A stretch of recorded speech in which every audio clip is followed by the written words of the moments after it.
Akij food and বেভারেজের আফি mango ড্রিঙ্কসের পৃষ্ঠপোষকতায় অনুষ্ঠিত হল ব্রাহ্মণবাড়িয়ার বাঞ্ছারামপুরের শতবর্ষ প্রাচীন খাল্লা উচ্চ বিদ্যালয়ের বর্ষপূর্তি। অনুষ্ঠানে প্রধান অতিথি ছিলেন ব্রাহ্মণবাড়িয়া ৬ আসনের সংসদ সদস্য ক্যাপ্টেন অবসরপ্রাপ্ত এবি তাজুল ইসলাম। বিশেষ অতিথি হিসেবে উপস্থিত ছিলেন ব্রাহ্মণবাড়িয়া ৫ আসনের সংসদ সদস্য ফয়জুর রহমান, উপজেলা পরিষদের চেয়ারম্যান সিরাজুল ইসলাম, মুদ্রণ ও প্রকাশনা অধিদপ্তরের সাবেক নিয়ন্ত্রক মোহাম্মদ আমিরুল করিম মাওলা।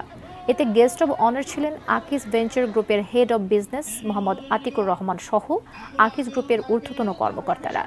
উল্লেখ্য, আফি ম্যাঙ্গো ড্রিঙ্কসে কোনো ক্ষতিকর প্রিজারভেটিভ ব্যবহার করা হয় না।